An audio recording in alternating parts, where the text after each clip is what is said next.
The morning she signed the agreement, her father's hands were shaking so badly he could barely hold the pen. Adeline Frost watched him from across the kitchen table, the same table where she'd done her homework as a girl, where her mother had rolled pie crust on winter Sunday afternoons, and she understood that this was the last ordinary thing she would ever do in this house. Sign her name, walk out the door, become someone's wife. She was 26 years old and she had never once imagined her life going this way. The debt was real, that was the part no one could argue away. Her father, Douglas Frost, had borrowed against the farm 3 years ago when the cattle prices collapsed and the hay crop came in thin, and Hyde borrowed again the following spring when the well pump failed and the north fence line washed out in the flood. He was a proud man and a poor liar, and Adeline hadn't known the full extent of it until the letter came from a firm in Calgary. The kind of letter printed on heavy cream paper that means someone with money is unhappy with someone without it. The name at the bottom of the letter was Callum Reed. She didn't know him then. She only knew the name the way you know a weather vane. It told you which way the wind was blowing, and the wind was blowing toward ruin. Her father had gone to see him alone the first time, and come home quieter than she'd ever seen him. He sat in the kitchen for a long while without speaking. When he finally told her what had been offered, the debt forgiven, the farm kept, the land untouched, she'd waited for the rest of it. There was always a rest of it. "He wants to marry you," her father said. He did not look at her when he said it. "He says it's not." He was clear that it wouldn't be. He said you would have your own room and your own. He stopped. He said it's a business arrangement. That's the word he used. Business. Adeline had sat very still. "I told him no," her father said. "I told him absolutely not. And then you came home and you're telling me." He looked at her then, and she saw that he was a man who had already lost and knew it, and was only waiting to find out how much. She said yes. She said it in her own voice, quietly, without drama, because there was no other word that made sense when the alternative was watching her parents driven off land that her grandfather had broken from the prairie with his own hands. Some choices aren't really choices. They're just the only door left in a burning room. The wedding was small and fast. A Tuesday in October, in the office of a justice of the peace in a town 40 minutes east of their farm. Her mother wore her good coat. Her father kept touching the brim of his hat like he was trying to find somewhere to put his hands. Callum Reed arrived alone, in a dark wool jacket, and he shook her father's hand before he shook hers, which she would think about later. The fact that he understood what her father needed in that moment better than most people would have. He was not what she had pictured. She had pictured someone older, harder-faced, the kind of man who forecloses on farms as a hobby. Callum Reed was 34, broad through the shoulders, with a face that was neither handsome nor plain, but had the quality of something that had been outdoors a long time, weathered in a way that suggested patience more than hardship. He wore no expression she could read when the justice of the peace read out the words. He said "I do" like he was confirming an invoice. She said "I do" like she was stepping off a ledge. Afterward, there were no photographs, no dinner. Her mother hugged her for a long time in the parking lot, and Adeline concentrated on the smell of her mother's coat. Wool and cedar, and something underneath that was simply her mother, because she understood that she needed to memorize this, carry it with her. She drove to his property in her own truck, which he had told her she was welcome to keep, and that was the first small kindness she noted without yet knowing what to do with it. The Reed property was 40 minutes north of the town, a cattle operation that ran along a river valley between two long ridges of spruce. It was bigger than she'd expected. The house was older, white clapboard with a covered porch, the kind of house that had been added onto several times over the decades. A kitchen wing here, a mudroom there, so that it had a comfortable, accidental quality, like it had grown rather than been built. There was a barn and a calving shed, and 3 smaller outbuildings she didn't yet know the purpose of. There were 2 ranch hands she met that first evening, men named Pete and Gord, who nodded at her and went back to what they were doing. Callum Reed showed her the house. He showed her the kitchen and where he kept things, the bathroom, the laundry. At the end of the hall, he opened a door and said, "This is yours." The room had a window that faced east, a bed with a quilt on it, a dresser with nothing on top, clean and spare, her own. She stood in the doorway for a moment. "Thank you," she said. "Supper's at 6:30 if you want it," he said. Then he went back down the hall. She sat on the edge of the bed for a long time after that, listening to the sounds of the house, wind in the eaves, the distant noise of a truck somewhere on the property, her own breathing, she thought. I don't know this man at all. And then, more quietly, but he gave me the east window. The first week was like learning the grammar of a foreign country.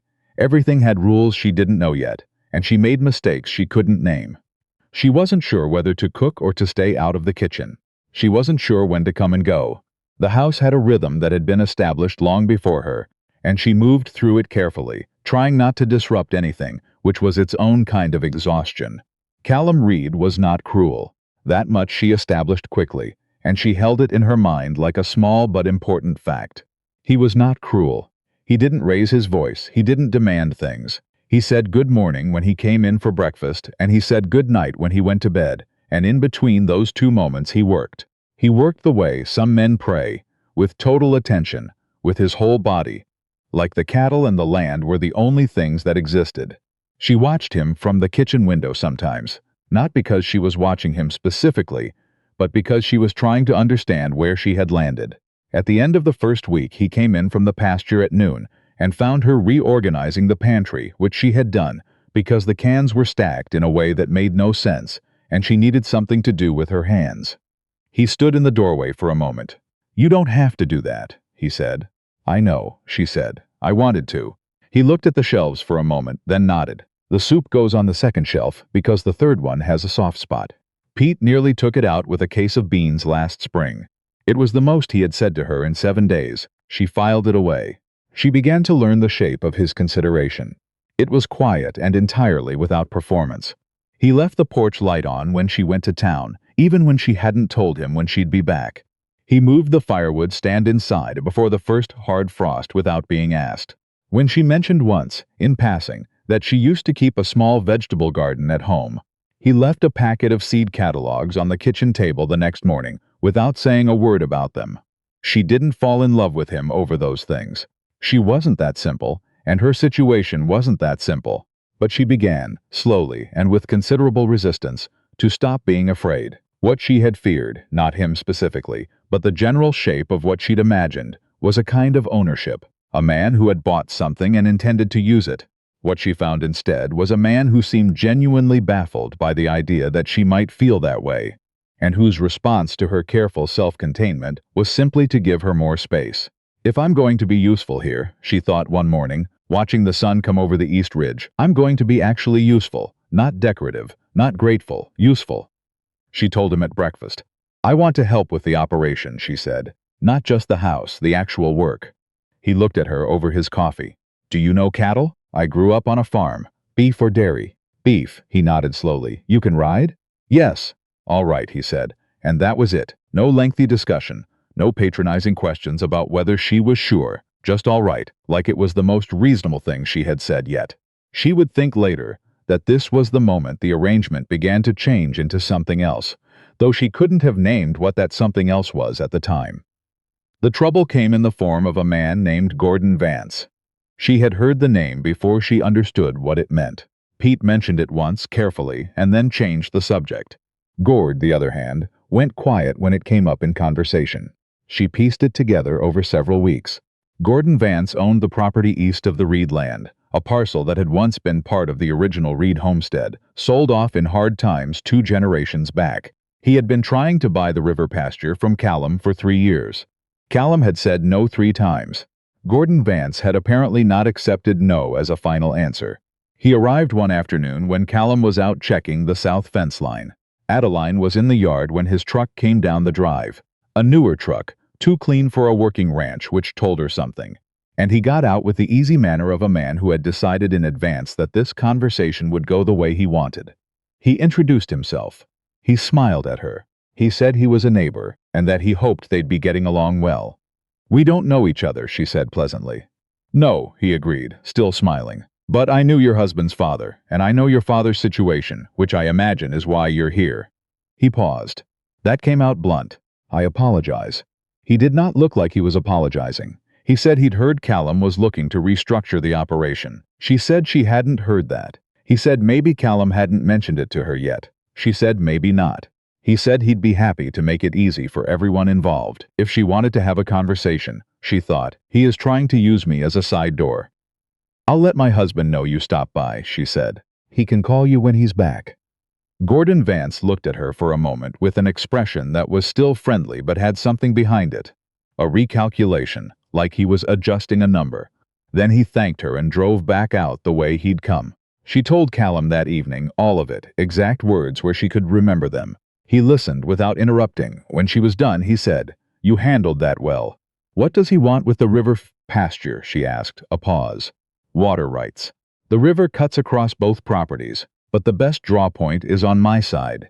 He's been angling for it for years. If he gets the pasture, he controls the water access for 3 properties east of here. And what does he have that he's been using to pressure you?" He looked at her differently then, like he was seeing something he hadn't expected.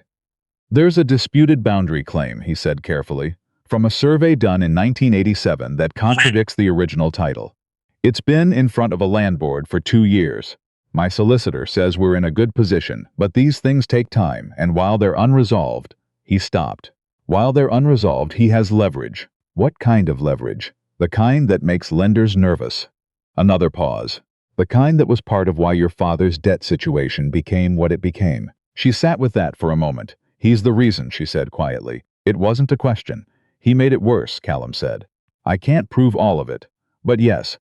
She looked at him across the table. There was something in his expression she hadn't seen before. Not anger, but something more careful than anger. A man who had been managing something difficult for a long time quietly, without telling anyone the cost of it. "Why didn't you tell me?" she said. "Because you'd just arrived," he said. "And I didn't want you walking into something you hadn't agreed to walk into." She thought about that. She thought about the fact that he had bought her father's debt and proposed this arrangement, and told her it was a business matter.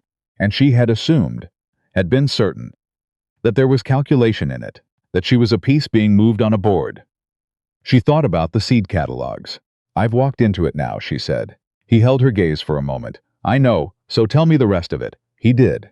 What came next was not a battle in any dramatic sense. There were no confrontations in the street, no raised voices in the offices of law firms. What happened was quieter, and she thought, more true to how things actually worked between people who held land and money and old grievances. She went to town. Not often and not with any obvious purpose. But she went, and she listened, and she asked questions in the careful way her mother had taught her, which to ask about other things entirely, and let people arrive at the subject on their own. She met Gordon Vance's neighbor to the north, a woman named Patricia Hale, who ran a horse operation, and who disliked Vance with a precision and specificity that suggested long experience.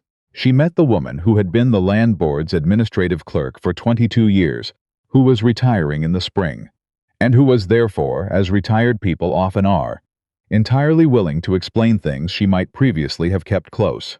She brought information home the way you bring kindling, steadily, piece by piece, nothing dramatic.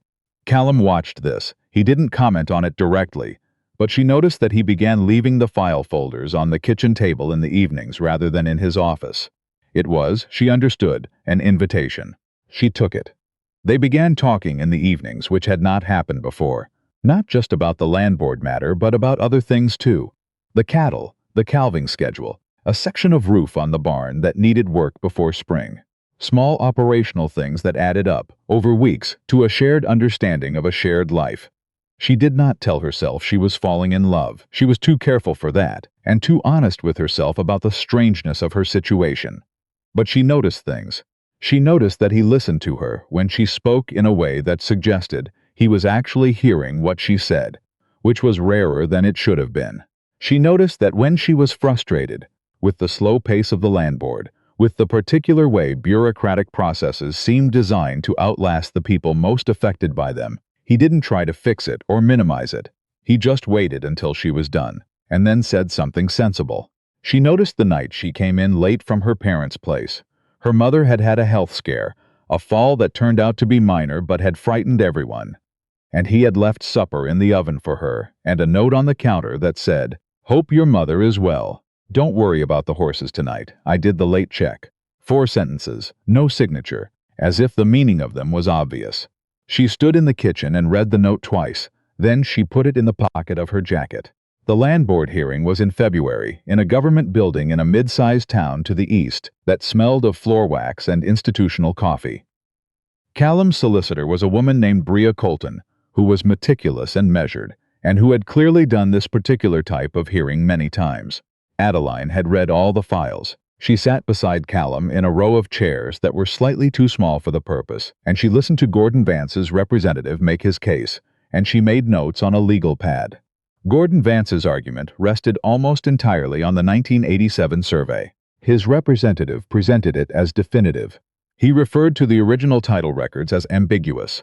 Adeline had found the original title records. More precisely, she had found a letter filed in the administrative archive that the retiring clerk had mentioned, that referenced a boundary negotiation that had occurred in 1961 between the then owners of both parcels, a negotiation that had explicitly acknowledged the Reed family's rights to the river draw point, and had been witnessed by two people whose names appeared in subsequent township records.